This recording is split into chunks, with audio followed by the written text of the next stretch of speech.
Friday, 3:45, the Friday mailbag. It's a big one this week. See you then.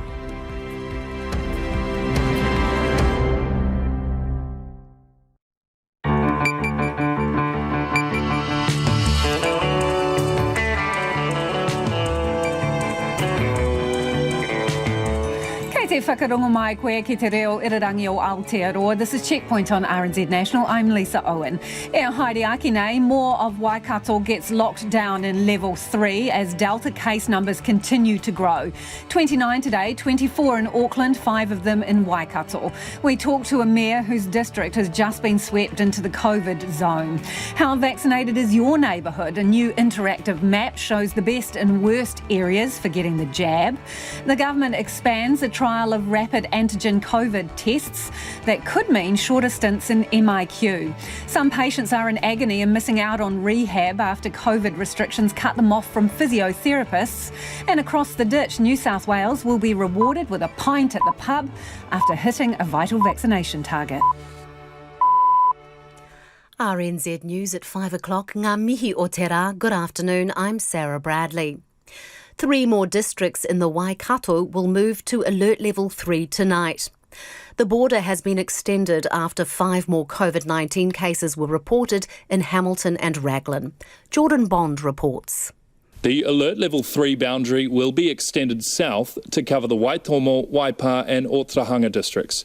From north to south, the area is as big as the Auckland boundary. The COVID-19 response minister, Chris Hipkins, says the move was made out of an abundance of caution. He thinks the outbreak is relatively contained, but there is quite a bit of traffic movement through the region. The restrictions will run until at least Monday night, 4 full days, and will be reviewed by Cabinet.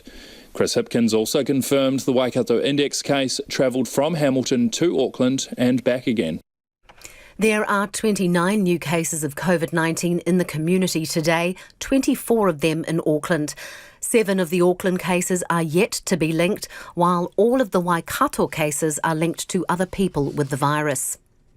In Kawhia, residents are pragmatic about the prospect of Level 3 lockdown. Well, they've got to do what they've got to do to try and get on top of it. Yeah, I don't blame them, really. Terrible coming to our little town. We try and keep things pretty safe here, and how it got through, well, no one knows yet. I think what surprised me is it went all the way to Tukawiti. They're included as well, so I only just saw it on the news before I came down here. The coastal King Country settlement is home to 362 people eligible for vaccination. Murupara in the Bay of Plenty is the lowest vaccinated town or suburb in the country. The Ministry of Health has released a suburb-by-suburb breakdown of vaccinations. Only 33% of Murupara's population of about 1,400 people have had at least one vaccination. The next lowest area with reliable data is Otangarei in Northland. There are about 35 areas with rates over 95%, many of them in affluent areas including downtown Auckland, central Wellington and Queenstown. The COVID-19 response minister is condemning the anti-vaccine stance of some GP clinics in Northland. The District Health Board says 2 of the region's 34 general practice clinics do not support vaccination. One GP has promoted his beliefs online in a 20-minute video.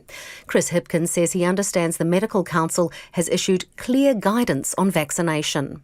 I would expect that our medical professionals are adhering to the very high standards that they set for themselves as a profession, and that sort of behaviour wouldn't adhere to the standards. Chris Hipkins says ultimately it is a matter for the Medical Council. There's been a positive COVID-19 case at the call centre of one of the country's largest COVID-19 testing companies.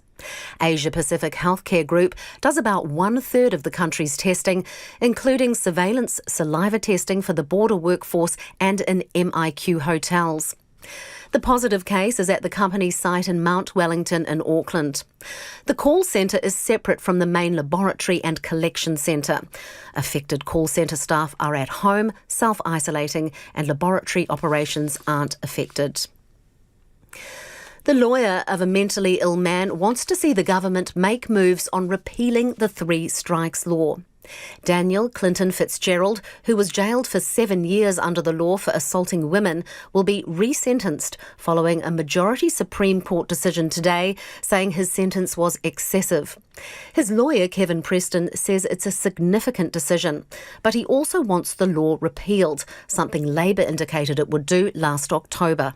I was at the Criminal Bar Association conference in early August in Auckland, and Mr. Chris Parfai told the conference that they would be introducing legislation within the month to repeal the 3 strikes law, and we have obviously heard nothing. Kevin Preston wants to see Fitzgerald resentenced before Christmas. To sport, New Zealand Rugby is unsure just why its applications for travel exemptions for Auckland, North Harbour and Counties Manukau were rejected. The 3 provinces have now all withdrawn from the NPC. NZR lodged travel exemption applications on 3 separate occasions for each of the provinces, but the Ministry of Health rejected them. The competition will continue with the 11 sides outside of Auckland, while there'll be a separate Super City series for Auckland, North Harbour and Counties Manukau. NZR's community rugby manager Steve Lancaster believes they had a compelling case and is unclear why the applications weren't approved. No detailed feedback other than that we didn't meet the criteria to satisfy them, that relocating the teams out of Auckland justified the risk to public health. Clearly we have a different view based on the application we made, but we accept their decision. Meanwhile, All Black lock Sam Whitelock will play for Canterbury against Wellington tomorrow. Whitelock missed the rugby championship, staying home for the birth of his 3rd child, but will join the All Blacks on their Northern Hemisphere tour. And Spain has ended European football champion Italy's world record 37-match unbeaten run with a 2-1 victory in their Nations League Cup semi-final. Spain will play the winner of tomorrow's other semi between France and Belgium in the final. And that's the news. With Delta here for good, what happens next? It does look like Delta's here and it's here to stay, but it's really important that we don't just wave the white flag.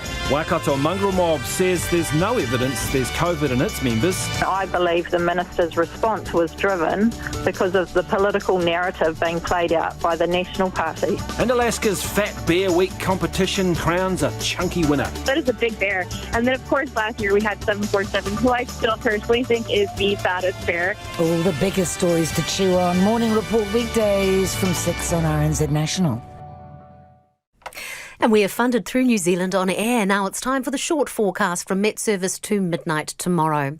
For the North Island, periods of rain today, heavy at times in the north from Northland to Gisborne, with thunderstorms possible about Northland, becoming mainly fine tomorrow, but a few showers in the west, and heavy showers possible about Gisborne and Hawke's Bay in the afternoon. For Nelson and Marlborough, a few showers today, mainly fine tomorrow, but showers at night. Bulla, Westland and Fiordland, periods of rain or showers, possible thunderstorms for Westland and Fiordland. For Canterbury, mainly fine, rain at times about the Alps, and isolated showers elsewhere tomorrow afternoon and evening. Otago and Southland, cloudy periods, a few showers this afternoon and again from tomorrow afternoon, possibly heavy. And at the Chatham Islands, cloudy, rain developing tomorrow. It's 7.5 past 5. I'll have your news headlines at 5:30. Nā mihi Sarah, tēnā koutou katoa, no mai haere mai ki checkpoint I tēnei rā, ko Lisa Owen tēnei. Forget the tail, the long tentacles of COVID have forced more Waikato towns into lockdown tonight, with the level 3 boundary moving further south. 29 new cases today, 5 of those in Waikato. So from midnight tonight, the Waitomo, Waipā and Otorohanga districts join Hamilton, Raglan and other towns in alert level 3 as Delta continues its slow march out of Auckland. Andrew McRae travelled through Waikato to some of the towns and now headed back into lockdown. Delta is spreading slowly and steadily. More of Waikato will be under alert level 3 conditions from midnight tonight. 5 new cases today were reported in Waikato, in Raglan and Hamilton, a total of 22 now in the region. COVID-19 response Minister Chris Hipkins said more of Waikato will shift to level 3 tonight. The extension will cover the Waitomo district, including Tikuiti, as well as Waipā and the Otorohanga districts. That means that the boundary will follow the coast south to Mokau and then east along the northern Puriora, Forest Park, north to include Te Awamutu, Karapiro and Cambridge, where it will meet the existing boundary. Chris Hipkins says it's a decision made out of an abundance of caution, and he thinks the outbreak is relatively contained. Restrictions will be in place for at least 4 days. It is the conventional alert level 3 that everyone is familiar with. The easing of steps in Auckland that we announced this week will not apply to this area. The level 3 restrictions will apply until 11:59 p.m. on Monday night, so that they can be reviewed by Cabinet on Monday. There'll be widespread testing, contact tracing and wastewater sampling during the next few days. Chris Hipkins says COVID-19 will affect rural communities as much as it has in the urban areas. In Kawhia, the residents there say its terrible Delta has spread to the region, and while it's going to be hard, they've been there before. Harper's joining Hamilton in lockdown 3 tonight. Oh, right. How do you feel about that? Well, they've got to do what they've got to do to try and get on top of it. Yeah, I don't blame them, really. Yeah. Will that make much difference to your life here? No, I live in my own little bubble. Like, we've been in level 3 here before, so no, probably not. We're just pretty quiet down, so yeah, no. How did you feel when you heard about the positive case the other day? Oh, terrible coming to our little town. We try and keep things pretty safe here, and how it got through, well, no one knows yet. Vaccinated? Yes. I think what surprised me is it went all the way to Tikawiti.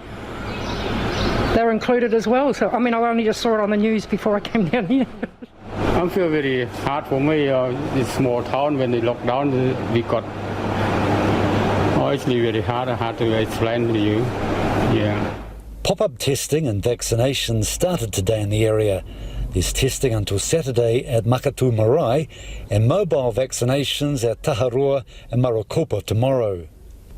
In Raglan, a positive case was identified on Sunday and pop-up testing and vaccination centres were open on Monday. The principal of Raglan Area School, Louisa Barham, says the community is responding with a steady flow of people getting vaccinated.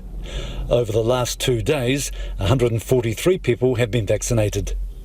Louisa Barham says Raglan's a community with diverse opinions, which means some people need more encouragement to get a jab than others. We have the view that our job is just to encourage people to take the opportunity and to think about the whole community. So I've been really rapt, actually, the number of people have been through. It's been really encouraging. Louisa Barham says the vaccination clinic will remain at the school for the rest of the week.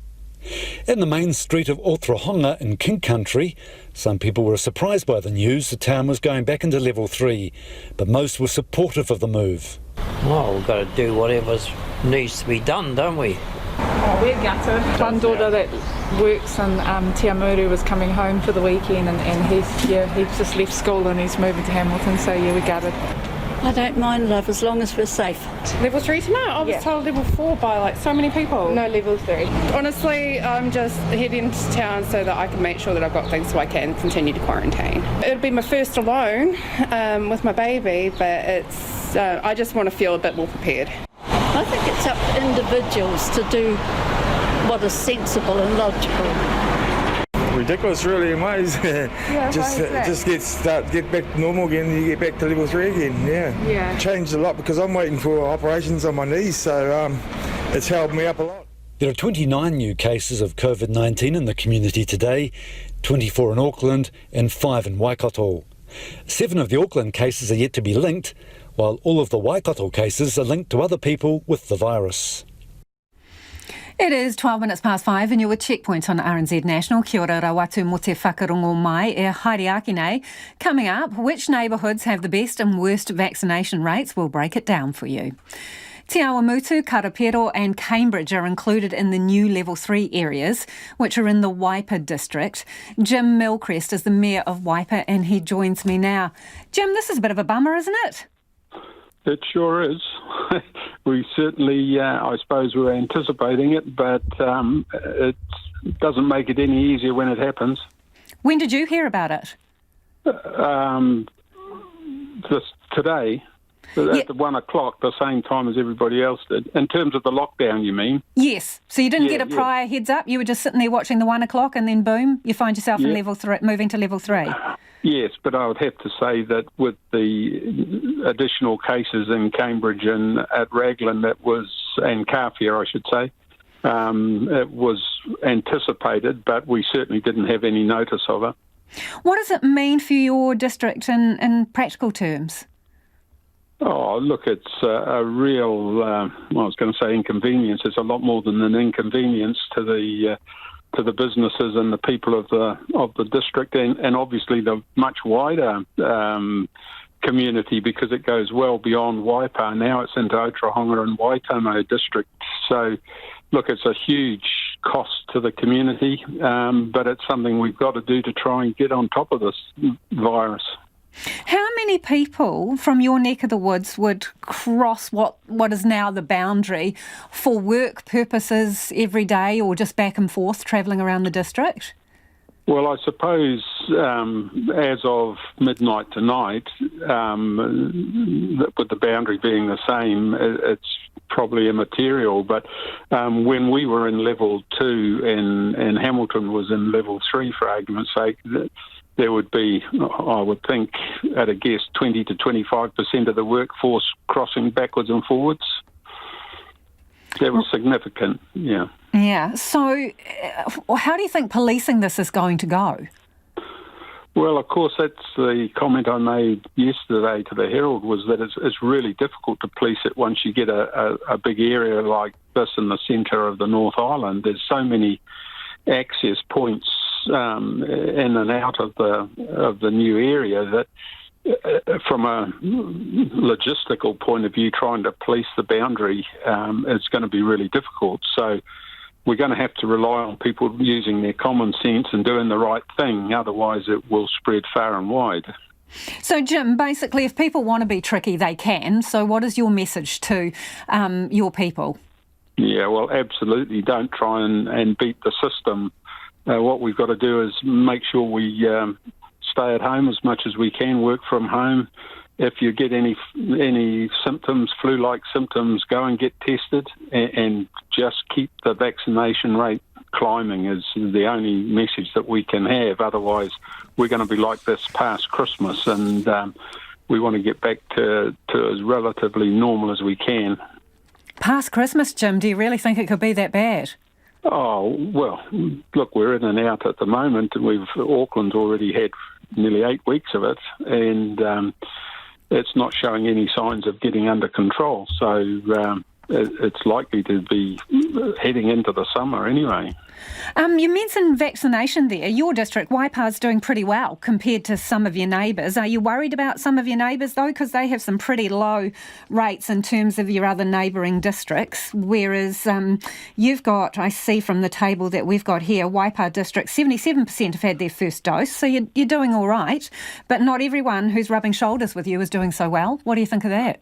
Look, I'm not sure why the other areas are not getting up there, but in some ways we've got we're an attractive retirement area, so we may well have higher numbers of elderly, and of course that's where the vaccination started. So we possibly have had a longer period to get people vaccinated, but look, if it's the younger and Maori population that are not getting vaccinated, then we've got to get out and reach out to them so that we can all get back to normal. Jim, you've had a situation, well, in your district, in your catchment, you had some of the rugby teams move from Hamilton to Cambridge to avoid the lockdown, and now Cambridge obviously is going into the level 3 situation at midnight tonight. Already the women's team has skipped out to the South Island. What do you think of that? Well, it defeats the purpose a little bit, doesn't it?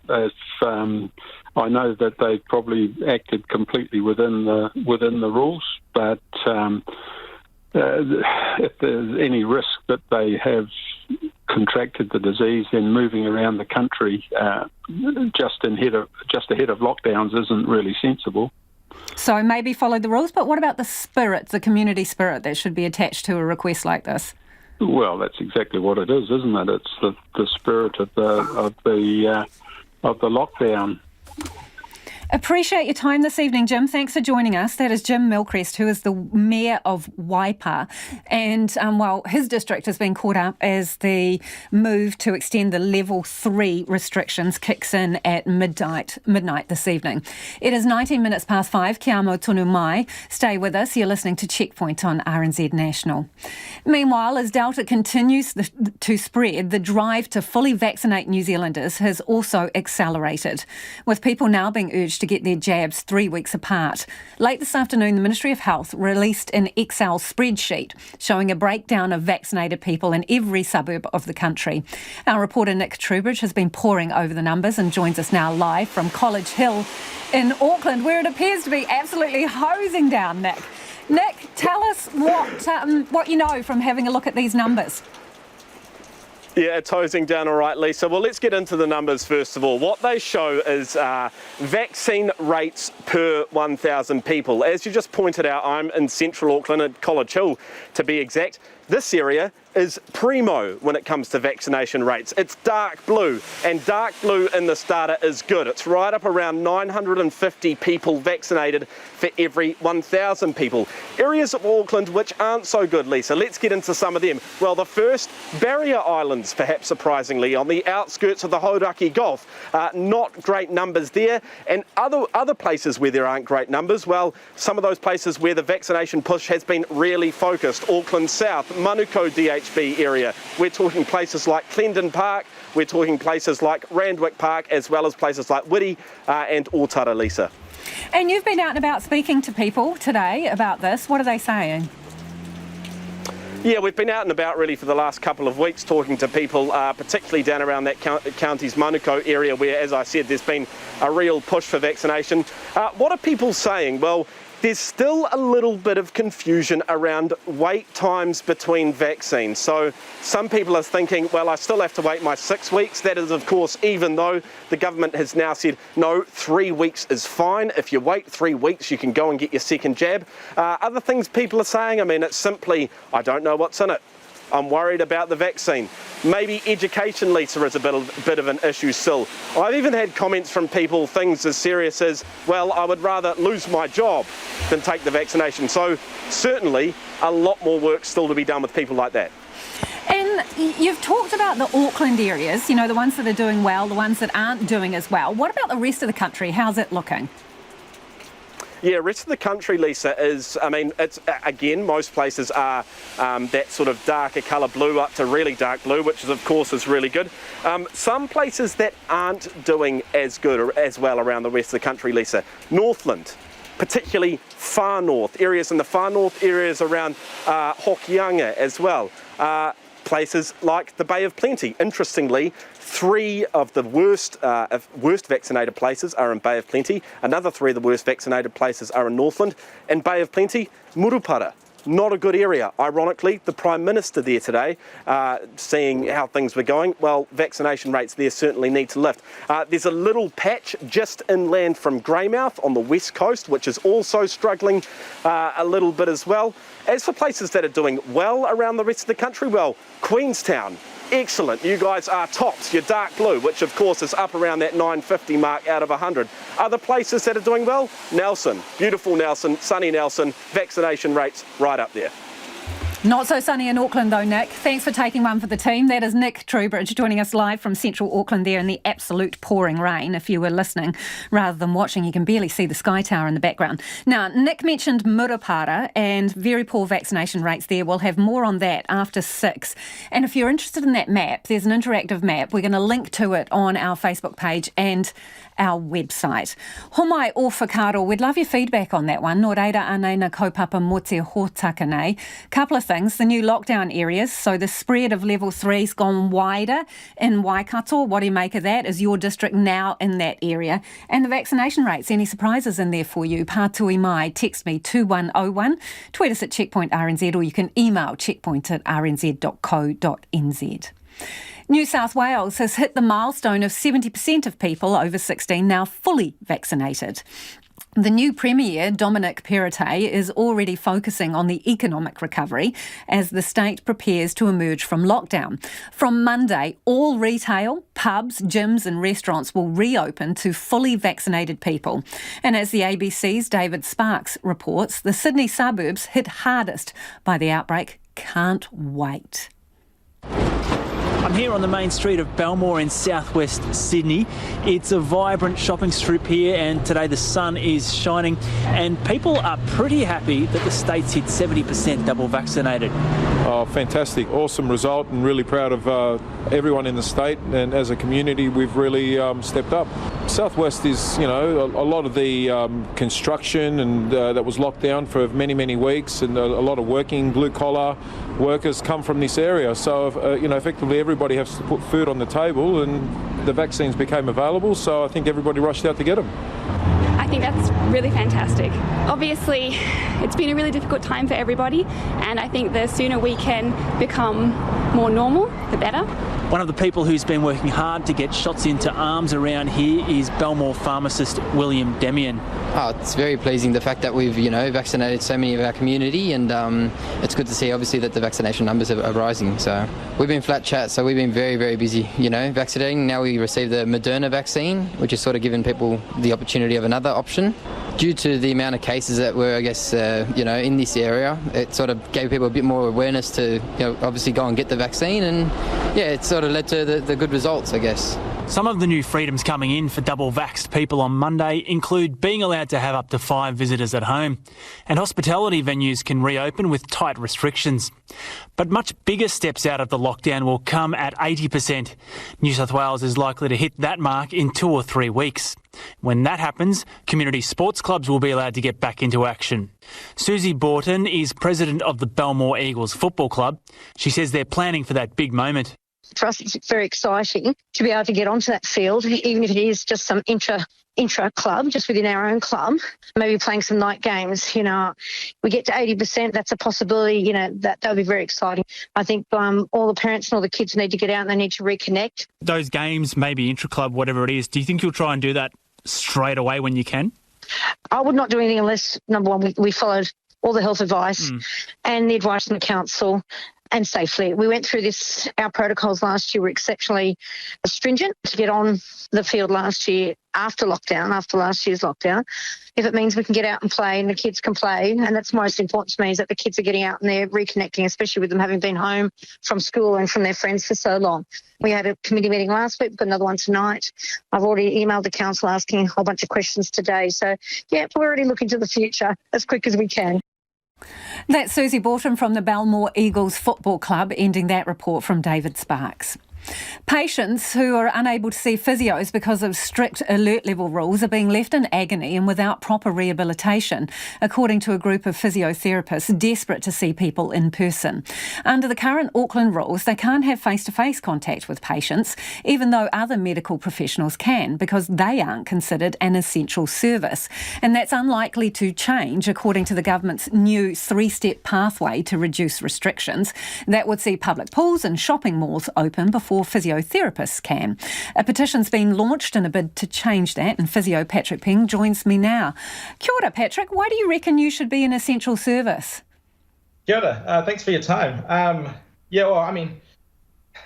It's really we're trying to. This whole movement at the moment, all the noise that we've been making, yes, personally the business is struggling. Yes, we are struggling, but when it comes down to it, our patients for us are what matters most. And there are so many patients out there that are in pain, that are in dysfunction, and we can offer telehealth, but we need to be able to offer more than that. And that's where we're at the moment, is trying to make as much noise as possible to make that happen. Give me an example. What happens if, say, you'd had your hip or your knees done during this lockdown? What would you normally do with your physio that you cannot do at the moment via Zoom or any other kind of, internet-based service? Yeah, that's a great question. So, if you're getting your knee or hip done, you go and get the surgery. That's great. I believe they did start. I think they started elective surgeries in level 3. And so normally what would happen is you'd come out of that, you would and then you'd start loading, you'd start your rehab process. A physio in the hospital would come and see you, and I believe they are still able to do that in an inpatient setting. So straight out of the surgery, the physio will probably come see you the next day, make sure your pain is under control, and then start loading through that hip, start getting that bone to fuse to all that new metal that's in your hip. And then you'll get discharged from the hospital into ideally allied health or private physio, and which is where we sit. From there, we can give exercises, but at the beginning, being able to get our hands on a joint and being able to loosen off some muscle and mobilize a joint and get our hands on to be able to kind of increase their movement patterns and get better movement patterns going. That's all what we're trained in. And that's what we'd like to get back to doing. Further to that, we are trained in infection control as well. So there's no reason why we can't do things like, have PPE on, contact tracing patients, one patient in, one patient out. There's loads and loads and loads of things that we can do to protect ourselves and protect the community. So Patrick, when you talk about the fact that, part of physio is hands-on, what damage is being done, do you think, in terms of patients who you are not able to see face-to-face and help? What does it mean for their rehab? What does it mean for their healing? Oh, it's pushed back heaps. It has pushed back loads and loads. Even after the lockdown last year, levels 4 and 3, we got back to work and we had so many more complex patients. You take an example of just someone with a bending and twisting injury of their lower back. They've hurt their lower back. They don't really know what's going on. They can go to their GP currently, and that's great. GPs are really good with pain relief, but they're not going to be able to give you a more specific diagnosis as to what's going on. Let's just say they've gone in and they've done just a small little disc derangement and they've just pushed that disc out a little bit. This is physio's bread and butter. We can go in, we can educate them, and we can be like, cool, you've done this to do this kind of injury. We can actually help fix that really, really quickly with some hands-on stuff, some lumbar decompression, loosen off that muscle, jiggle that joint, get everything moving really well. Without that patient's a little bit stuck. They've got pain relief from their GP. They might have a little bit of education on kind of how to move, but if there's no true diagnosis, it's really hard to be specific. And so what we find is 6 to 8 week period of them not knowing what to do. They're at home, they're going into poor postures, they're going into pretty much the opposite of what they should be doing, which is potentially movement based on the opposite direction. All of a sudden that small little disc turns into this giant disc bulge. They get sciatic pain running down the leg, and that turns into a really hard problem to fix. So, okay, that's from the patient's perspective. I'm also wondering then what kind of strain it puts on other parts of the health system. Yeah, you're absolutely right. One of the main things that we've been kind of pushing for is that, let us take the pressure off GP practices, let us take the pressure off A&Es. The whole thing about allied health is, when you're in the hospital's designed to, stop you from dying or the really bad things. Our job is to avoid you even getting there. So if they can let us do that, let us look after the rolled ankles that should be coming to us for rehab instead of going into the hospital and getting x-rays. Let us look after the lumbar sprains and the acute wry necks that we can tidy up really, really quickly. So how do you get this changed then? If you consider yourselves to be an essential service and you've got a queue of patients who want to see you face to face, how are you going to change the government's mind? Yeah, that's a good question, and I think that that's where we've started to make some noise, and the noise seems to be working. We've got some time on air, which is great. Thank you very much. And we just need to keep going. We can prove that we can practice safely. And when you think about the discrepancy in the rules at the moment, with 10 people allowed to catch up in a park type setting, you've got CrossFit that are allowed to run 10 people exercise classes. With this new roadmap, you're going to have 25 people be able to go to a funeral or go to a wedding. All things I'm in support of, but why can't I provide healthcare? On that note, Patrick, just before you go, what do you think of the fact if we step down another level, you still won't be able to have face-to-face contact with your patients, but I'll be able to go to the mall and shop? Yeah, that's pretty gnarly. That hurts. That really hurts. Like my professional worth has never felt so low. were grouped into the same group as hairdressers, and granted, my hairdresser is very skillful. I did this myself, by the way, in lockdown. I just shaved it all off. But my hairdresser is very skillful. But I feel like we've just kind of been forgotten about, and it's a bit of a kick in the pants, really. Really appreciate your time, Patrick. Best of luck. That is Physio Patrick Peng there, talking about the fact that they're not considered an essential service and it'll be some time before they can go back to face-to-face patient consultations.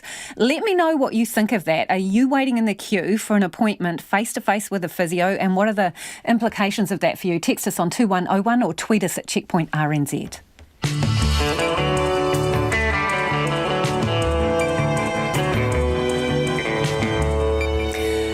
E te iwi e haere aki nei i a Checkpoint. What to do about anti-vax GPs in Northland, which has some of the lowest immunisation rates? Is lockdown fuelling online gambling addiction? And basketball shoots it out for Commonwealth Games selection. Homai o whakaro, love to hear from you about anything you've heard on the program tonight. Don't forget, you can text us 2101, tweet us at Checkpoint RNZ, or you can flick us an email, checkpoint@rnz.co.nz. It is time now for the headlines. Ko Sarah anō tēnei. Thanks, Lisa. The Waikato border has been extended and 3 more districts will move to Alert Level 3 tonight as the region records a total of 22 COVID-19 cases. Waikato's COVID-19 boundary has been extended to cover the Waitomo and Otorahanga districts after cases were found outside of the current border.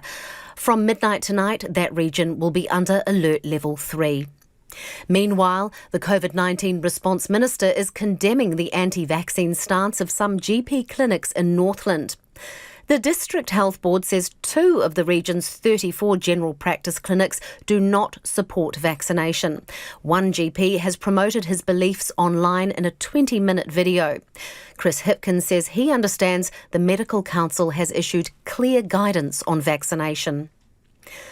The Auckland City Missioner says it has been distressing for staff to learn of a positive COVID-19 case at its premises. People have been encouraged to take part in surveillance testing at the site on Union Street after an infected person collected a meal pack on Monday morning. Officials say there's a low public health risk. And there are 29 new cases of COVID-19 in the community today, 24 of them in Auckland. 7 of the Auckland cases are yet to be linked. Meth lab paraphernalia, drugs and cash have been seized in police raids in Waikato. Detective Inspector Graham Pickethley says officers seized drug manufacturing lab equipment and methamphetamine in raids on 3 properties in Hamilton and Ngārua Wahia. And a parliamentary petition has been launched against plans to develop an international airport in central Otago. Christchurch Airport bought 750 hectares in the small settlement of Taurus, hoping to build an international airport. But opponents from Sustainable Taurus are asking MPs to stop the development, claiming it would devastate the landscape, contribute to climate change and be an unnecessary cost for all involved. Those are the headlines. Our next news and sport update is at 6. Thanks, Sarah. No mai hoki mai. If you're just joining us, this is Checkpoint. Ko Lisa Owen tēnei. Ko taku hoa I nai nei, ko Nicholas Poynton, who's here to talk business. Nicholas, let's chat about 2 degrees, right? Their public listing plans, well, they're on pause. Yeah, this has come as a bit of a shock, given that it had been signalled that the telco was going to dual list on the New Zealand and Australian Stock Exchange by the end of the year.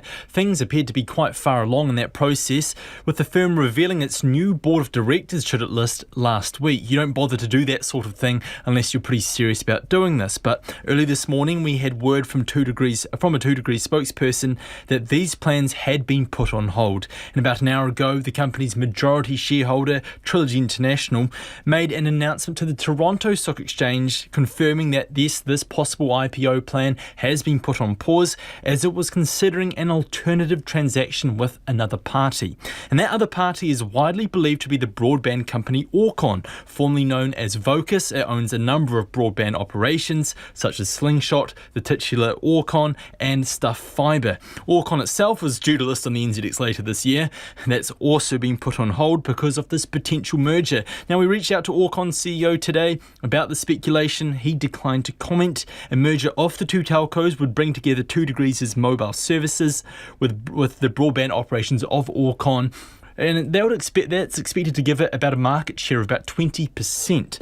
And an interesting prospect, and Trilogy International itself is in a trading halt, so we could expect a big announcement about this in the coming days.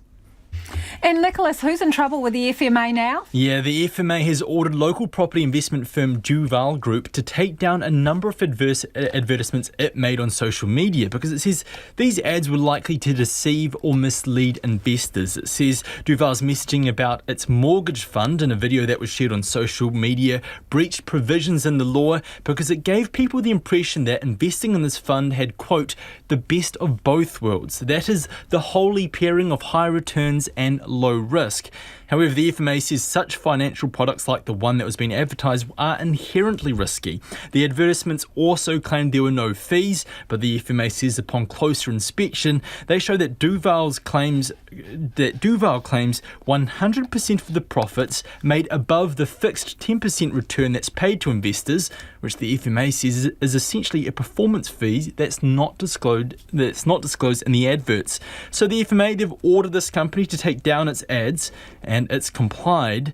But interestingly, this company plans to challenge this order in the courts. And I was lucky enough to speak to a director from Duval today. The first thing I asked them was, did they think these advertisements were likely to mislead or deceive investors?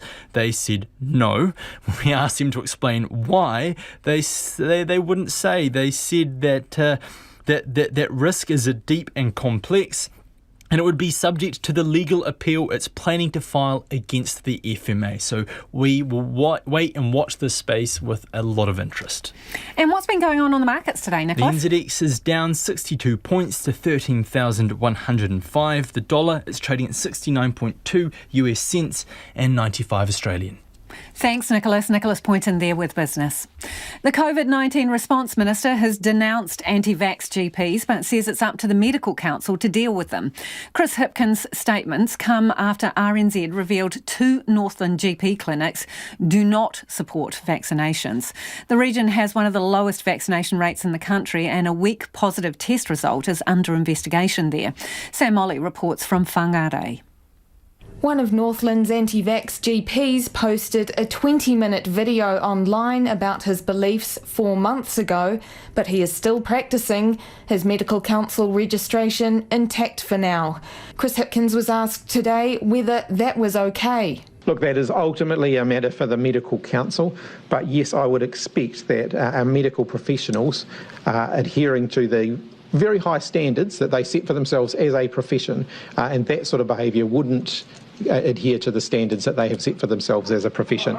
Director of Public Health, Dr Caroline McElnay, had this to say. When there is so much at stake, does it need to be a little bit heftier than guidance? Well, the Medical Council has got strong processes that they go through in order to assess the situations. Royal New Zealand College of General Practitioners President Dr Samantha Merton told Morning Report she was aware of the GP's video, and she said complaints had been laid to the Medical Council. But as for other anti-vax GPs, she didn't know how many were out there and what the Council and Health Practitioners Disciplinary Tribunal were doing in response. Dr Merton said the complaints process was very robust and thorough.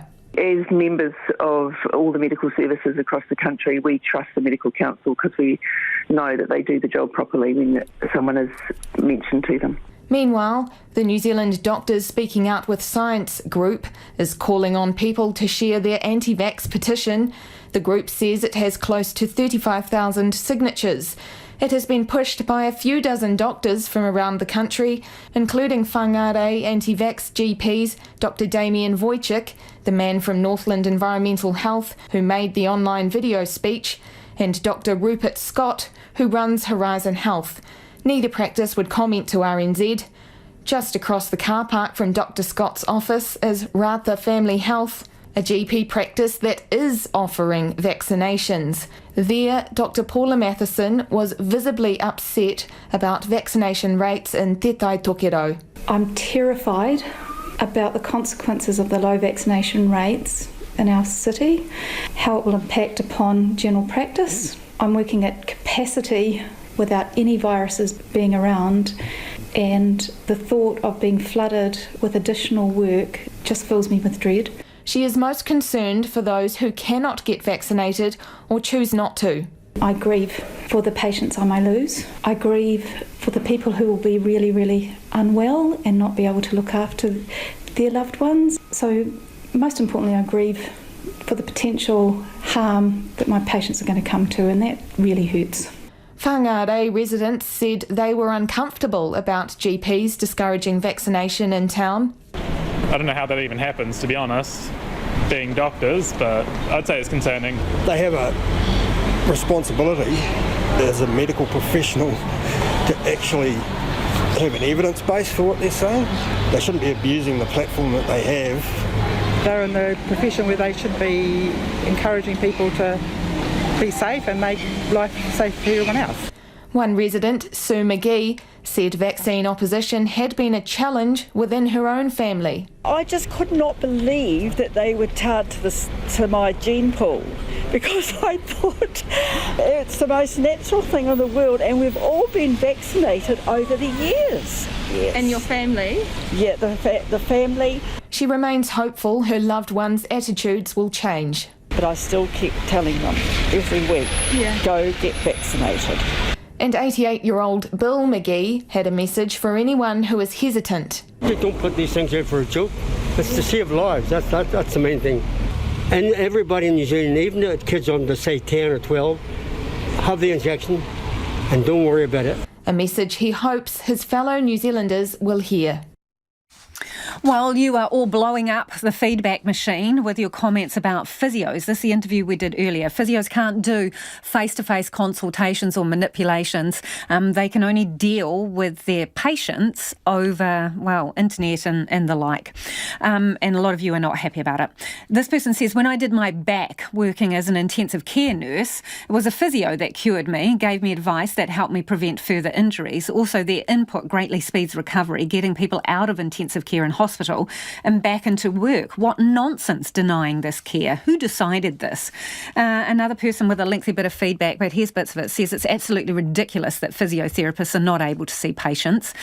Clearly the people who made this decision have never been in agony with a sore back or haven't been in a position where they've had a knee or hip replacement, and nor do they understand what an essential part of rehabilitation physiotherapy is. It will be the cost. It will be the case that the personal cost to these people and probably the financial cost to the health system will be considerable when they have to have more serious treatments that should have been completely unnecessary. And this one from a listener who says, I'm waiting to see my physiotherapist to get her hands on my degenerative back. I'm taking high doses of drugs, getting my kids to do housework and carry things. I have pain and tingling in my legs day and night. It is not good at all. She goes on to say that she's lucky enough to be able to work out in the family pool, but lockdown has been bad enough on mental health without having to deal with pain, which my physio can sort, and 3 great hands-on treatments and get me back to full function. Keep your feedback coming, 2101 on the text, or you can tweet us at Checkpoint RNZ. It is 14 minutes to 6. I'm Lisa Owen and you're with Checkpoint on RNZ National. Hei muriaki ina pita pita kōrero. After the news at 6, the rapid COVID test that could shorten MIQ stays. The government is allowing 165,000 overseas workers to gain residence through a fast-tracked one-off visa. But that has left many people cursing their bad luck.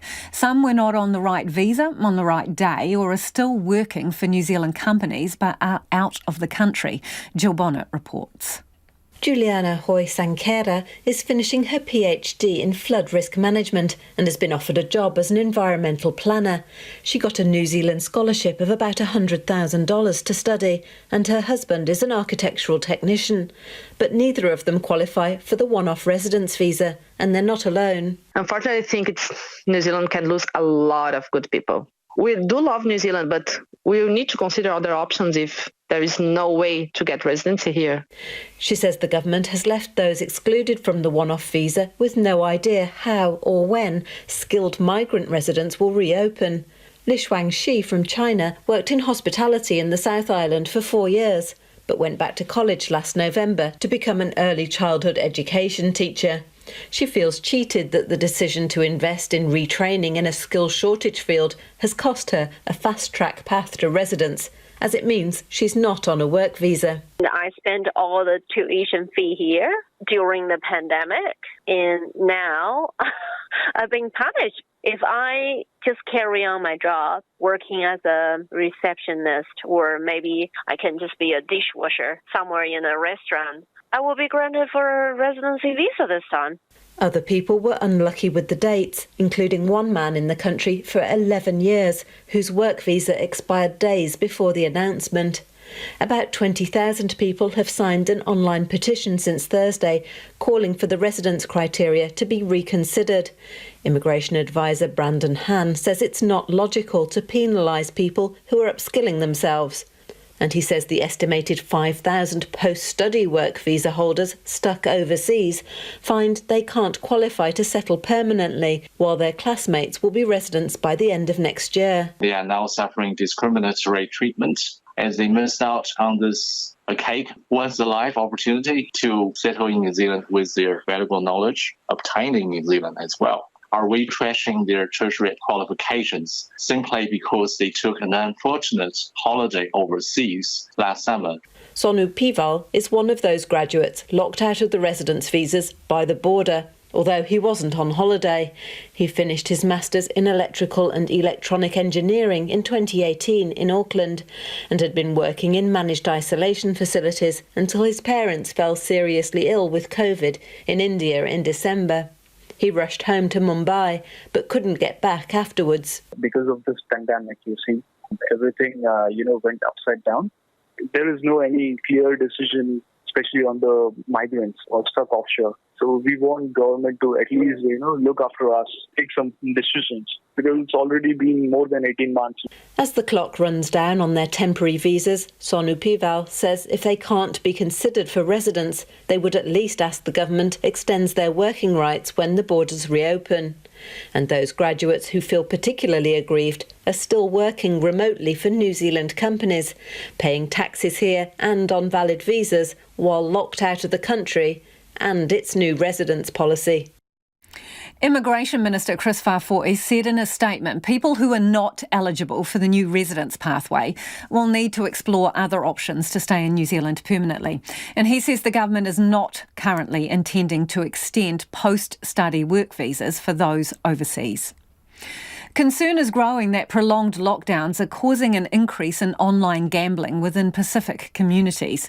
Problem Gambling Support Service Waipā Mayor is reporting more people are gambling online over lockdown, and the impacts will be detrimental if government policy isn't changed to better help the most vulnerable. RNZ Pacific's Alicia Foon has more. Since New Zealand's latest lockdown began in August, Waipā Mayor has been noticing a rise in online problem gambling. Director Physio says COVID-19 is causing more Pacific people to turn to their devices to feed their gambling habits.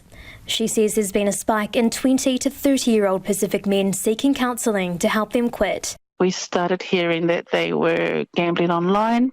Some of them were buying lotto more online and playing the lotto scratchies online, and then others playing casino-type slot games online from overseas companies. Anecdotally, we've seen an increase of that.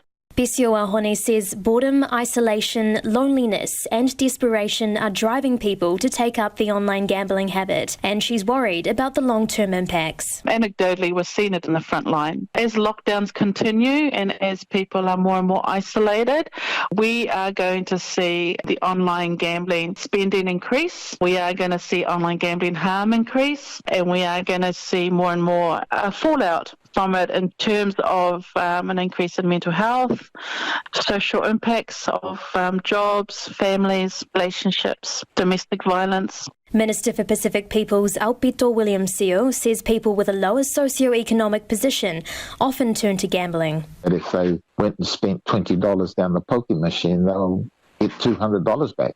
And the reason why they were doing that, because the gambling was becoming a normal part of trying to figure out how to meet the basic costs. And so our government has set out right from the outset to try and lift basic incomes, provide support to families with children, and hopefully that puts up a barrier, if you like, or a sense of confidence in families that they didn't need to include $20 to go down to a poker machine for that breadwinner. He acknowledges there is room to do more. We're going to have to figure out as a society, how do we live with gambling out and about our surroundings, and how do we protect the most vulnerable? It's like drug addiction. You end up selling everything just to meet that fix. And so that work needs to be supported. A Tongan academic who recently completed his PhD on gambling harm to Pasifika communities is warning against the impacts of online gambling. Dr. Edmund Fehoko says it can be dangerous because the harm flows on to families and the wider community. And Pasifika and Māori are at a greater risk than any other group in Aotearoa. COVID-19 has pretty much exacerbated this digital world and online opportunities for Pacific peoples, and we can't underestimate the power of online within Pacific communities, and the fact that gambling has already hit the Pacific community like no other. Dr. Fehoko says apps and online accessibility to gambling is greater than ever before. If you watch Lotto, for example, right, and they read out the winners, where are the majority of the winners coming from? My Lotto app. And the exposure for that already creates interest and excitement for Pacific people to download the app and put money into it, and that's how they carry on their gambling behaviours in a COVID-19 world. And so if they're doing that for Lotto, imagine what they're doing for TAB, for casino games that are not even controlled here in New Zealand. Mapumaya is eagerly waiting on the government's review of online gambling. Physio is calling for stronger consumer protection, especially to mitigate hard offshore gambling which isn't regulated. Basketball's popularity continues to rise in New Zealand following the introduction of 3x3 to the Olympics this year. Now the focus is turned to the 2022 Commonwealth Games in Birmingham, where New Zealand is hoping to qualify. And as visual journalist Nate McKinnon reports, Christchurch is hosting a series of tournaments for players to prepare.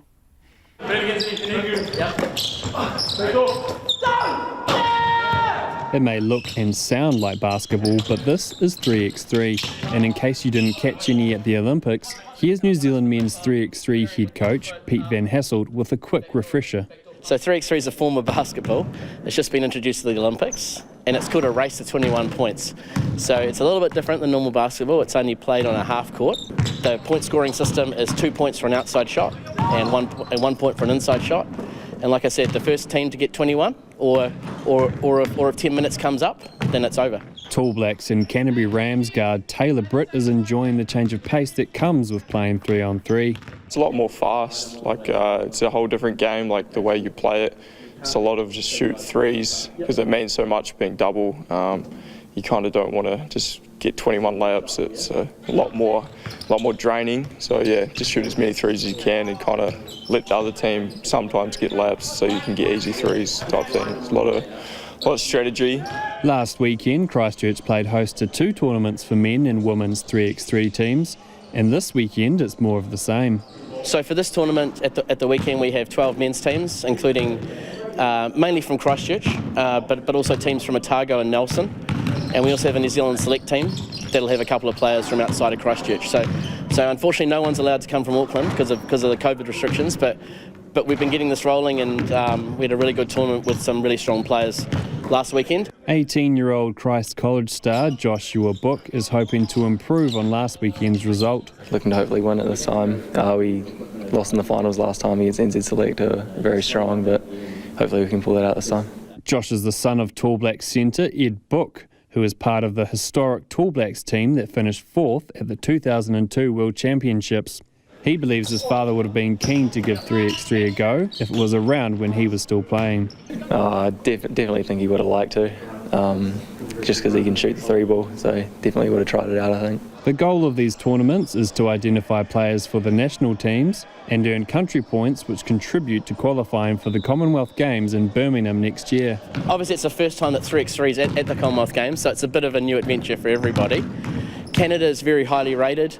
Australia's obviously have very strong teams. New Zealand would definitely be a medal chance, and I think we should be aiming for a gold if we're going there. Taylor Britt is no stranger to the big stage and is keen to represent his country again. Got to play in the Under-23 World Cup a couple of years ago, which was a lot of fun. That was my first ever tournament pretty much, playing 3-on-3. But yeah, big goal would be Commonwealth Games next year. New Zealand will find out if they have qualified for the Commonwealth Games 3x3 event by mid-November. And if you were listening to that on radio, check out the video version of Nate's story on our Facebook page. Let's get to some of your feedback now, and a lot of you getting in touch about the Waikato rugby team, the women's rugby team in particular. Lydia says, I've got no problem with sports teams wanting exemptions to cross borders, so long as they can prove all players and support staff are fully vaxxed, as they don't want to be super spreaders and infect the rest of the team of 5 million doing the hard yards. Not everyone agrees. In fact, most of you disagree. This listener says, hearing that women's rugby team have skipped off to the South Island is shocking. Rules for some, but not for others, it seems. Many of us are fully vaccinated and can have tests, but still can't travel. How dare they? We should point out that they have left before the lockdown has come into force, so they've gone ahead of time. Another person says, hi Lisa, if every one of the women's rugby team, players and support skipping level 3 twice are doubly vaccinated, then I suppose it's acceptable. If not, it is a disgrace. Yeah, I can't say what their vaccination status is. And a Christchurch listener has got in touch to say the Waikato women's rugby team should be ordered back to Cambridge immediately. They are not welcome in Christchurch. Totally irresponsible, this person says. Save it for after 6. RNZ News at 6 o'clock. Kia ora, good afternoon. I'm Sarah Bradley. Murupara in the Bay of Plenty is the lowest vaccinated town or suburb in the country. The Ministry of Health has released a suburb-by-suburb breakdown of data. Health correspondent Rowan Quinn reports. Only 33% of people in Murupara have had at least one vaccination, compared with an 80% rate nationally. They also have the lowest rate of fully vaccinated people at just 16%. The Prime Minister was there today, drumming up interest in the campaign. The next lowest area for at least one jab is Otangarei in Northland. There are about 35 areas with rates over 95%, many of them in affluent areas including downtown Auckland, central Wellington and Queenstown. The COVID response minister says the initial COVID case in the Waikato had travelled to Auckland and back again before spreading the virus to others in the region. More of the Waikato region is now being moved into level 3 restrictions from midnight, with 22 cases now detected. The boundary is also being extended further south to cover Waitomo and Otorohanga. Chris Hipkins says he doesn't yet know whether the initial case passed through the border legitimately. The feedback that I've had is that it was a person who travelled into Auckland and out again, and it was one person, but I don't have more details than that. Chris Hipkins says he also doesn't know whether the person is affiliated to a gang. A Whangarei GP says she is grieving for unvaccinated Northlanders. 2 Te Tai Taukoro GP clinics do not support vaccinations, and one GP has pushed his anti-vax views in a 20-minute video online. The region has one of the lowest vaccination rates in the country, and a local weak positive test result is under investigation. Rata Family Health's Dr. Paula Matheson says the Delta outbreak fills her with dread. I'm terrified about the consequences of the low vaccination rates in our city, how it will impact upon general practice. I'm working at capacity without any viruses being around. Paula Matheson says it really hurts to know the harm the virus could cause in Northland. The National Party says it is clear the government is making up its testing strategy as it goes along. A rapid antigen testing pilot for COVID-19 is being launched and will be discussed with businesses tomorrow. It follows a report from Professor David Murdoch, which said the country had been too slow to adopt saliva tests and prepare for rapid antigen testing. National's Chris Bishop says it is clear the government had no plan. We have a government that is basically making things up as they go along, and the underlying theme of the last 2 to 3 weeks has been the lack of planning for the Delta outbreak. Chris Bishop says saliva testing should have been widely used at the start of the recent outbreak to reduce lengthy testing queues. The first repatriation flight for Cook Islanders stranded in New Zealand because of the community outbreak leaves tonight. The chartered flight will depart from Christchurch at 9 p.m. and safety protocols are tight. RNZ Pacific News editor Susana Leatawa has the details.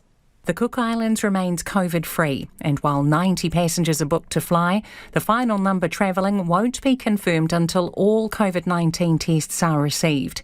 Passengers will have medical checks at Christchurch Airport before boarding, and on arrival in Rarotonga, health officials and police will brief them before they're taken to MIQ for 7 days at the Edgewater Hotel. All frontline staff meeting the flight will be tested for COVID when they finish work, before self-isolating until they receive a negative result.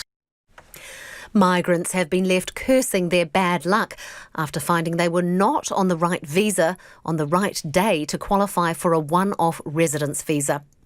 The government announced residence for 165,000 migrant workers last Thursday. Li Shuang-shi went back to college last November to become an early education teacher after 4 years of hospitality jobs in the South Island. It's a decision she's regretting. I spent all the tuition fee here during the pandemic, and now I've been punished. If I just carry on my job, working as a receptionist, or maybe I can just be a dishwasher somewhere in a restaurant, I will be granted for a residency visa this time. Li Shuang-shi says many people are calling for fairness as they feel punished for studying. 2 men have been charged with the murder of a Te Kuiti man after a road rage attack on the main street of Otorohanga on Saturday.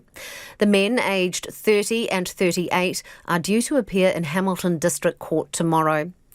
The police say they are continuing to investigate, but hope the arrests provide Anthony Takruna Bell's family with some comfort.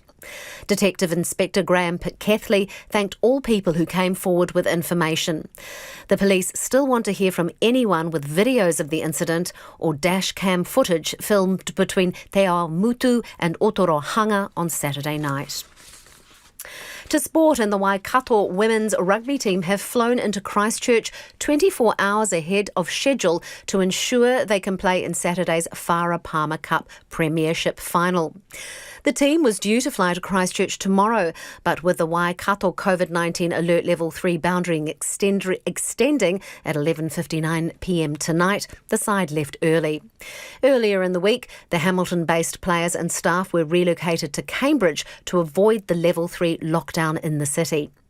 Meanwhile, Auckland, North Harbour and counties Manukau have all withdrawn from the Men's National Provincial Championship after the Ministry of Health rejected their applications for travel exemptions. New Zealand Rugby lodged applications on 3 separate occasions for each of the provinces, but were all turned down. The competition will continue with the 11 sides outside of Auckland.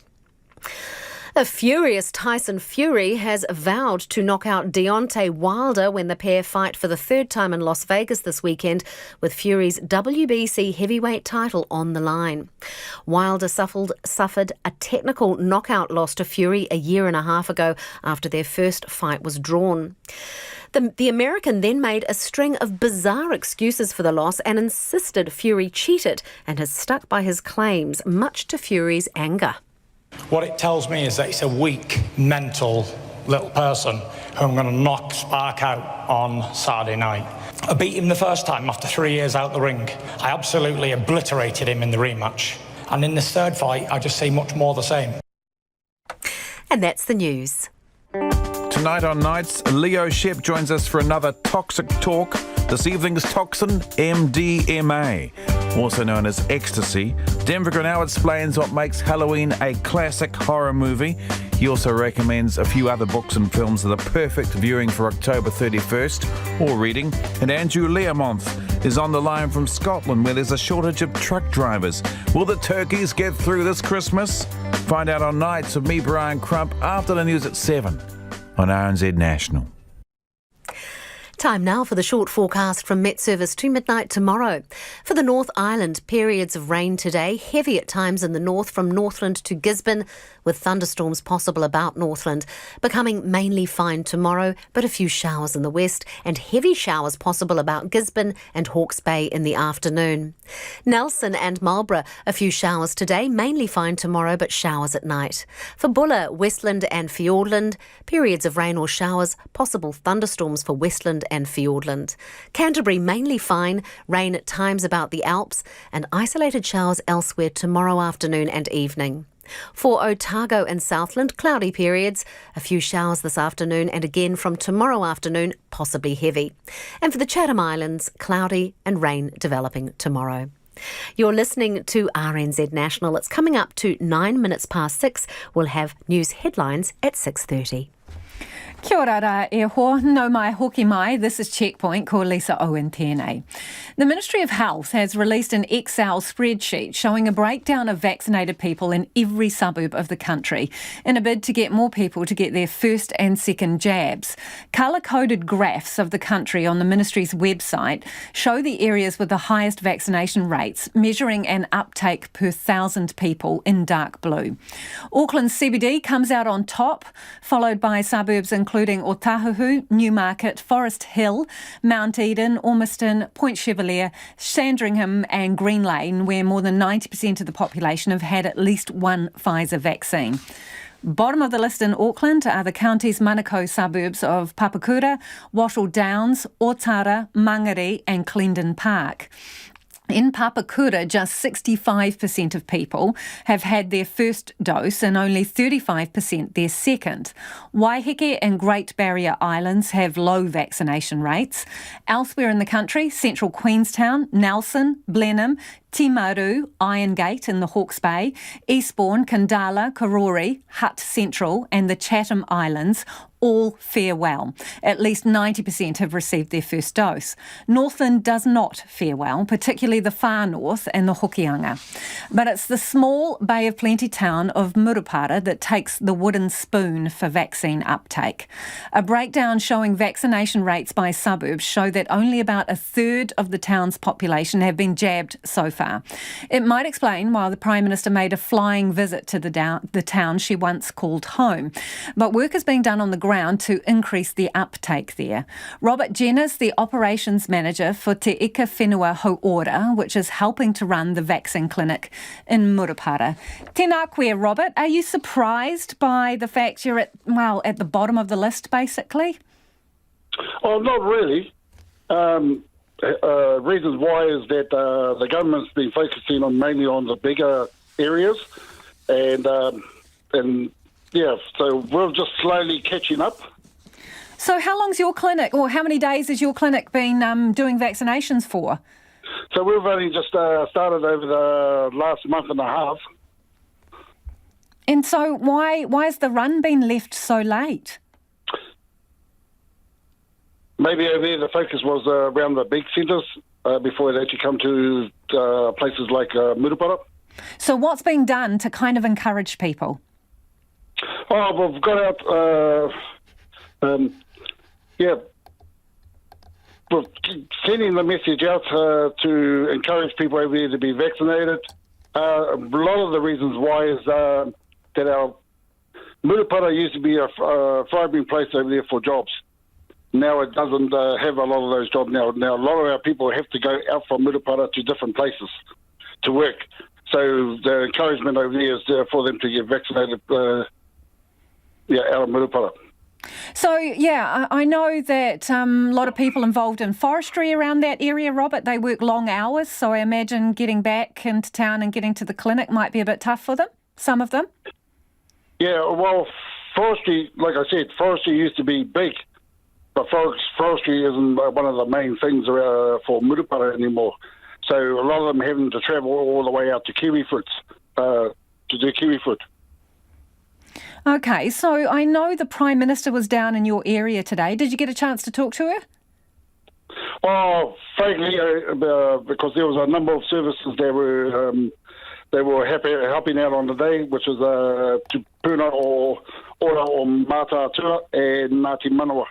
So we collaborate together around doing these vaccinations. And what kind of message did she have? Oh, her message over there was mainly based around what she said is that she wanted to meet the people that had actually been vaccinated, so that to pass those messages on to those ones that haven't, so encourage other whānau to get vaccinated. So, Robert, your clinic, how many people have you had through for vaccinations? So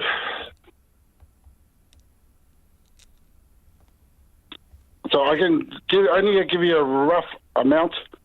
We've done 200 on the last 2 vaccinations that we've done. Yeah. And today we did around about 150. Okay. So, and are they mainly first jabs, do you know, Robert? So the ones that were done today, the majority of them were second jabs.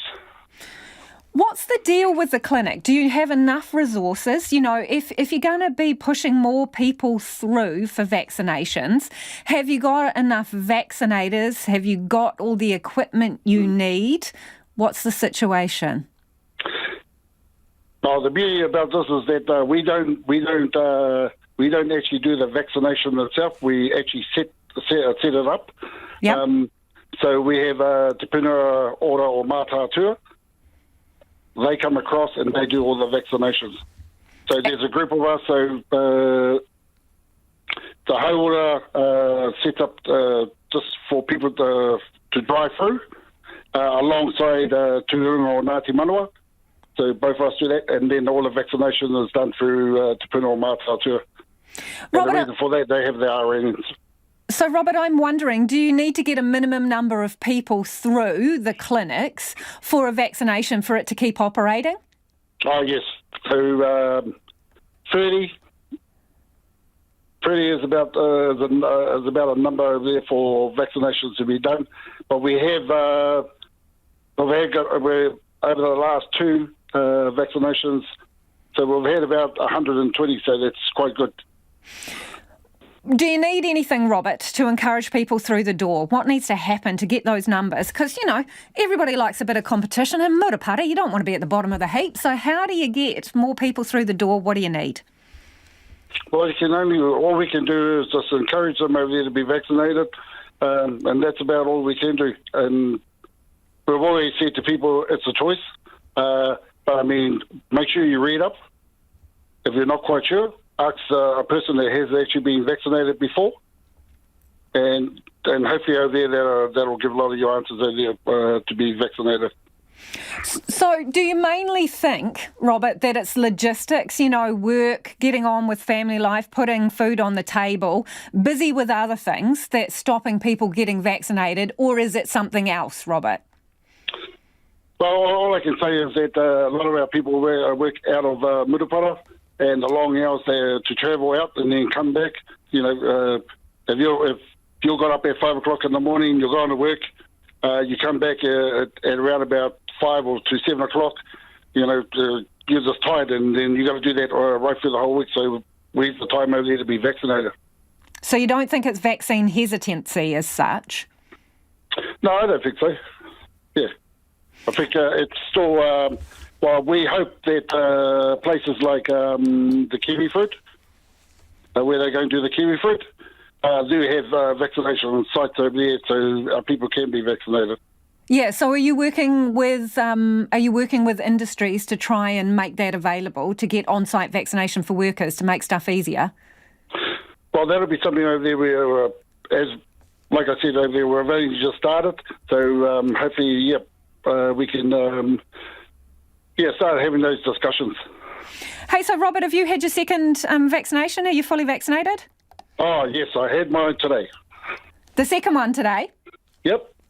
Good on you. And what do you say to people when they ask you, hey, Robert, what's it like? Should I get it done? What do you say? Well, all I can say is, yep, just go and do it. I mean, it's really hard to say to people. But all I can just say for myself is that, get yourself vaccinated. The Delta virus is not going to go away. It's going to keep coming down the country, what it's doing right now. And if you want to move around freely, but that's sort of choice of each individual person. Good to talk to you, Robert. Thanks for your time. That's Robert Jenner, who's the Operations Manager for Te Ika Whenua Hau Ora, which is helping run the vaccine clinic in Murupara. And the reason we were focusing on Murupara, stats out today which show suburb by suburb vaccination rates, and Murupara is right at the bottom. The government has announced a rapid antigen testing pilot for COVID-19 among private companies, but can offer little detail on how it will work. It follows a request from 25 of some of the country's largest companies who want to jointly import 370,000 tests to have in work sites in the next week. It's hoped the testing could help with people self-isolating at home in the future and also reduce the time travellers would need to spend in MIQ. But as our political reporter Charlie Drever reports, National says the lack of detail shows the government has no plan of its own. Today's pilot was announced off the back of a report made public by the government's testing advisory group lead, David Murdoch. He says New Zealand should have been more prepared. We need to be faster and more agile in assessing and implementing new tests and testing approaches. As a country, we were too slow to adopt saliva testing and slow to prepare for rapid antigen testing, so we do need to up our game here. The government now says rapid antigen testing will be rolled out wider to Auckland hospitals within days, and it will also be launching a pilot scheme of rapid antigen testing amongst private companies. However, the Associate Health Minister, Dr. Aisha Verrill, could not give further detail on who exactly will be involved in the trial, how it will work, or how long the pilot will take place. Instead, she'll be talking tomorrow to business leaders who have been calling for the pilot. We want to work with businesses that run non-clinical services and who have workplaces or workforces that need to be out and about. So, for example, people who can't work from home. And we're designing this pilot in conjunction with industry. So we'll work through exactly how it'll take shape together. She says the ministry is ready for a, quote, design sprint to get progress on the ground within a month. National's COVID-19 response spokesperson Chris Bishop says today's announcement is part of a theme in the government's response. Every day brings new developments and there is no plan, no coherent strategy from the government, and we have a government that is basically making things up as they go along. And the underlying theme of the last 2 to 3 weeks has been the lack of planning for the Delta outbreak. Chris Bishop says the government spent the first half of this year with their head in the sand when it came to widening its testing strategy. And he says saliva testing in particular should have been already widely available during this current outbreak. People were lining up for 10, 12 hours. I mean, I had people, contacting me, emailing me in cars and testing queues saying, we're miles away, we're not going to get anywhere near to the front of the queue. I had people emailing me saying that they went to go and get a test and gave up. It just, when you think about it, it actually makes me angry and incredibly annoyed. However, Dr. Verrill has defended the pace the ministry and government has taken, saying that the nasal PCR tests remain the most reliable and will be the most widely used. There is a conservatism that comes from the idea that there is such a high risk attached to missing one single case. So one of the things we want to do is to start to unlock that and allow some of these new innovations to come through. The companies who are meeting with the government tomorrow have issued a statement which says they're encouraged by the government's recognition the role rapid antigen testing will play and are looking forward to rapidly resolving this urgent issue. It is 22 minutes past 6 and you're with Checkpoint on RNZ National. We're going to get to some of your feedback now on rapid testing. Pete's got in touch to say a year too late. They didn't want people to use testing that might have given people a choice. They're still not going to do a national week of testing. Not only one answer to COVID if we get it, because they didn't get a test. That's the price they have paid, says Pete. Julie from Christchurch has been in contact. She says, I find that people's objection to taking the vaccine on the basis that they don't know what's in it is quite perplexing. Do they know what's in everything they ingest or stick into their bodies? I think not. I'm disappointed we have so many stupid people in New Zealand, says Julie. And this one, I noted the report on Checkpoint about the areas such as Bay of Plenty where vaccination rates are low. These areas correspond with those shown in the deprivation index as being severely deprived. Now, a lot of you are still getting in touch over the issue of physios. Not happy about the fact that physios can't see patients face-to-face during the current restrictions in Auckland.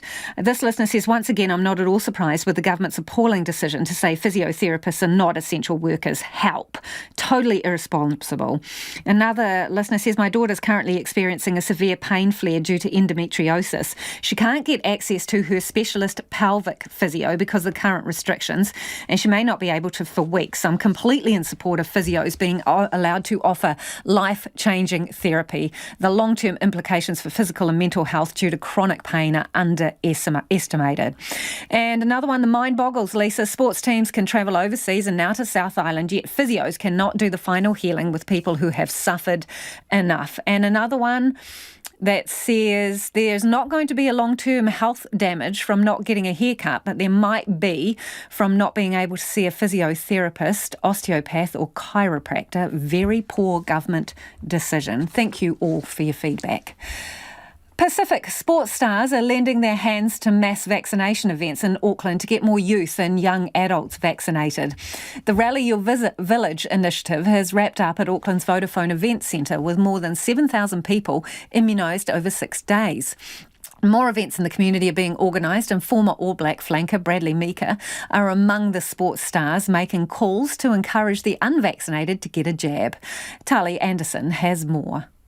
Former Manu Samoa halfback Junior Bolu Leolinganga is doing his bit to get the rugby community in South Auckland vaccinated. For the past 6 days, the director of Papatoetoe Rugby Club has been on the phone calling members, encouraging them to make the most of the drive-through events in Auckland. We have a profile within the community, and if we can use it to influence our community in a really good way to try and get them in to get vaccinated, then I think it's really important for us to use that. He says, as a leader in the sports community, it's important for him to set a good example.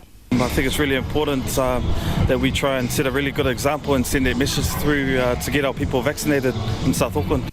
Former Samoa representative in touch and powerlifting, Fila Fuamatu, has been working closely together with Pacific health provider South Seas and the AOG Church, who are part of the Auckland COVID cluster.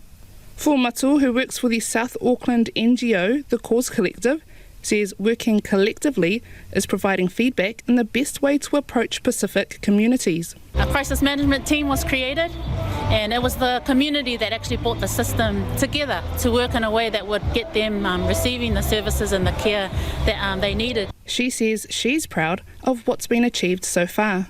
We often forget that we are part of a village and we carry on doing our own thing within our own families, but it's the village that will help us to get the support that we need. Rally Your Village has been a huge success for Pacific communities, who not only received a dose of the Pfizer vaccine, but also drove away with practical essentials.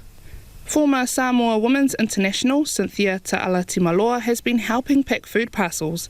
The assistant coach of the Manusina team says there's been some criticism towards offering incentives when getting the jab, but the approach is working. That's why we host as Pacific Islanders. We do that with food and we do that with gifts, so why not this way? And it's working. Ezekiel Natanielu and his 3 siblings received their first vaccination at the drive-through event yesterday. He says there was never any hesitancy around getting the jab, but the family were keen to get amongst the buzz. The vibe around here. I can hear some Samoan songs and stuff. Another former Manu Samoa representative and South Seas Health Chief Executive, Le Malu Selau Vaisola Sefo, says getting sports leaders involved has helped drive the initiative within their communities and beyond. He says they've engaged with people differently, and it's not only the Pacific community who have taken it on board. We've still got our Pacific people coming through, but we've seen the mixture between the Pacific and also the Asian community coming through. The Rally Your Village event has proven community-led initiatives are working, and another pop-up event is being organised to take place in Manurewa this weekend. The Queen of Rock and Roll, Tina Turner, has sold the rights to her entire music catalogue going back 60 years. She sold it to a publishing company in a deal that's believed to be worth more than $72 million. The BBC's Tim Allmond reports.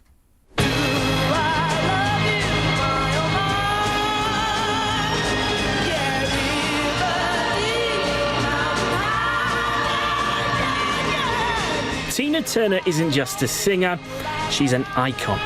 In a career spanning more than 60 years, she's been the epitome of energy, dynamism and charisma.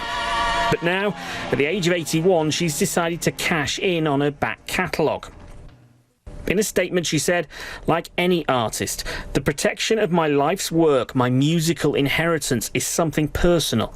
I am confident that with BMG and Warner Music, my work is in professional and reliable hands." In response, the chief executive of BMG said, "We are honoured to take on the job of managing Tina Turner's musical and commercial interests. It is a responsibility we take seriously. She is truly and simply the best." Oh, my name, it ain't nothing. But she's not the first. Other stars have been selling off their back catalogues in hugely lucrative deals.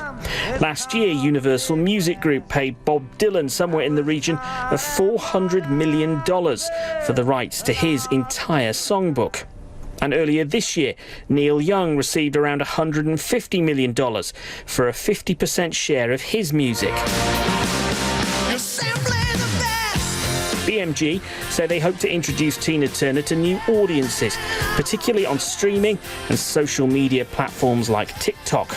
The plan is she will be simply the best for generations to come. Well, this issue of physios not being able to do face-to-face consultations has really got you riled up. Lots of feedback on it. This person says physio is hands-on profession like dentistry and medical imaging, but cannot practice in the same way. If dentists, medical imaging and GPs were treated the same way, we would not accept that, and neither would our professional medical workforce. That's all we've got time for. The Late News team will keep you updated throughout the night. Ko te kaupapa tuatahi a pōpō, and tomorrow from 5 a.m. on First Up, the Retirement Commissioner goes into bat for New Zealand pensioners who are stranded in Australia. We'll catch you tomorrow. RNZ News headlines at 6:30. It's not yet known whether the initial COVID case in the Waikato travelled through the border legitimately before spreading the virus in the region.